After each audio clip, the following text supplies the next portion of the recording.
Sir ఏంటి Lokesh red book మీద అధికారులు ఏమైనా ఆందోళన చెందుతున్నారని పెద్ద ఎత్తున ట్రోల్ అవుతుంది అధికారుల అంశం. అంటే ఒక ఆందోళన అయితే ఉంది. లోకేష్ నిన్న కూడా విశాఖపట్నంలో మాట్లాడుతున్నారు. అది మనం కూడా చెప్పాలి వాస్తవంగా.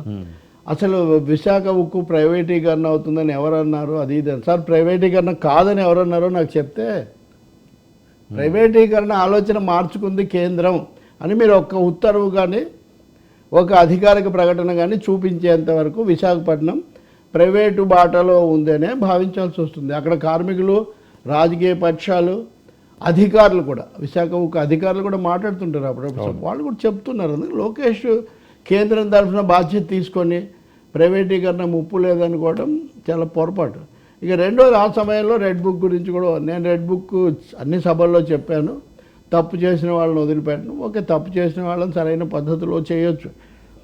ఇప్పటికే చాలామంది అధికారులు సస్పెండ్ అయ్యారు, మీరు చూశారు కదా. ఇంకా చాలామంది వరుసలో ఉన్నారు అని కూడా చెప్పారు ఆయన.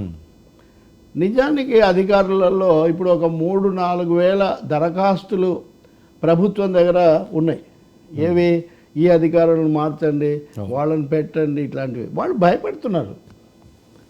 ఇదివరకు కూడా ప్రభుత్వాలు మారే అధికారులను మారుస్తారు, కొంతమందిని సస్పెండ్ చేస్తారు, కొంతమందిని ఏమో పెండింగ్లో పెడతారు, లేకపోతే జిఏడికి రిపోర్ట్ చేయమంటారు. ఇట్లాంటివి ఎప్పుడు జరుగుతాయి. కానీ ఇంత సామూహికంగా అదొక భారీ కార్యక్రమంలాగా చేయటం, దానికి ఒక రెడ్ బుక్ పెట్టి అడుగు అడుగున రోజు ఆ మాట వస్తుంటే ఒక విధమైన అస్థిమితం వచ్చేస్తుంది.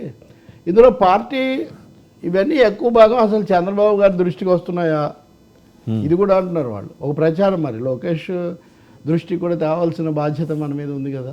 ఇది చంద్రబాబు గారి దాకా కూడా వెళ్లకుండా ఒక సెకండ్ లేయర్ ఏర్పడుతుంది ప్రభుత్వంలో. ఇవన్నీ అనేక మంది చేస్తున్నారని వాళ్ళు భయపడుతూ ఉన్నారు. పార్టీలో ఇందాక చెప్పిన అసంతృప్తి ఒకటి.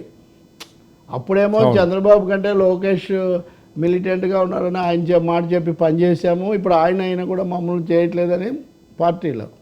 అధికారుల్లోనేమో ఏం జరుగుతుందో తెలియదు, మరీ దూకుడుగా పోతున్నారని వాళ్ళు. చెడు చేసిన వాళ్ళ మీద దూకుడుగా వెళ్ళండి, తప్పేం లేదు. అది జరగట్లేదు కదా. నిన్నే సిపిఎం శ్రీనివాసరావు మాట్లాడుతున్నారు. 100 రోజులు అన్నారు. 100 రోజులు అయ్యాక ఇసుక ధర అప్పటికంటే ఇప్పుడు కొంచెం ఎక్కువై కూర్చుంది. ఇంకా తీసుకోవాల్సిన జాగ్రత్తలు తీసుకోకపోవడం వల్ల చాలా విషయాల్లో జరగాలనుకునేవి జరగడం లేదు. 6 అన్నవి పెన్షన్ల పంపిణీ దగ్గర ఆగిపోయాయి. సో రెడ్ బుక్తో పాటు రూలింగ్ బుక్ కూడా ఒకసారి చూడాలి. తెలుగుదేశం నాయకులు ఈ ప్రామిసెస్ బుక్ కూడా ఒకసారి చూసి వాటిని వేగవంతం చేయటం ఒకటి.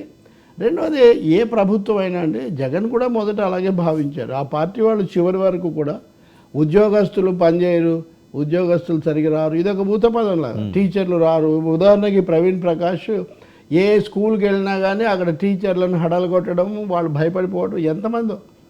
అదో పెద్ద సమస్య. ఇప్పుడు మీరు కూడా ఒక విధంగా అదే వాతావరణం. వాళ్ళు ఏమనుకున్నారండి, ఇప్పుడు ఏమంటున్నారంటే ఉద్యోగులు, అధికారులు, జగన్కి అనుభవం లేదు, లేకపోతే ఇట్లా దూకుడుగా వచ్చారు, మమ్మల్ని పట్టించుకోలేదు, ఇవన్నీ చంద్రబాబు వస్తే కొంచెం సెట్ చేస్తారనుకున్నాము. కానీ వీళ్ళు వచ్చినప్పటి నుంచి ఏం చేయాలన్నా కానీ ఈ గతంలో దానికి వెంటాడడమే సరిపోయింది. వీఆర్ నాట్ సెటిల్ కావట్లేదు అసలు మేము అని ఒక విధమైన ఎక్కడికి వెళ్ళిన వాళ్ళ దగ్గర వాళ్ళు మాట్లాడుతున్నారు.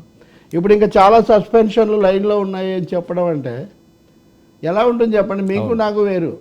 అవునా, టెన్షన్ ఉంటుంది కదా. టెన్షన్ అనేది ఈరోజు వాడికి అయింది, రేపు నాకు అవుతుందేమో అని ఒక భయం. ఇట్లాంటివన్నీ ఇప్పుడు అంటే ఒక మాట అంటారు వెంటనే, తప్పు చేసిన వాళ్ళు కదా భయపడాలి, మీరెందుకు చేయాలి. తప్పు చేసింది ఎవడో తేల్చడానికి చాలా ప్రక్రియ ఉంటుంది కదా. మదనపల్లిలో నిప్పు పెట్టింది ఎవరు, తిరుపతిలో లడ్డు కల్తీ చేసింది ఎవరు, ఎప్పటికీ ఒకసారిగా తేలుస్తారా? అకౌంట్లు మార్చింది ఎవరు, సర్వే నెంబర్లు ఎవరు చెప్తారండి. కాబట్టి నలుగురిని, ప్రజల సమస్యలు పరిష్కరిస్తూ యంత్రాంగాన్ని కలుపుకొని పోవాలి తప్ప ఈ నిరంతరం ఇదే అయ్యేసరికి ఒక అనారోగ్యకరమైన వాతావరణం ఏర్పడుతుంది. భయం, ఆందోళనకరమైన వాతావరణం. సరే ఏంటి ఇవాళ చాలా పేర్లు కూడా చెప్తున్నారు.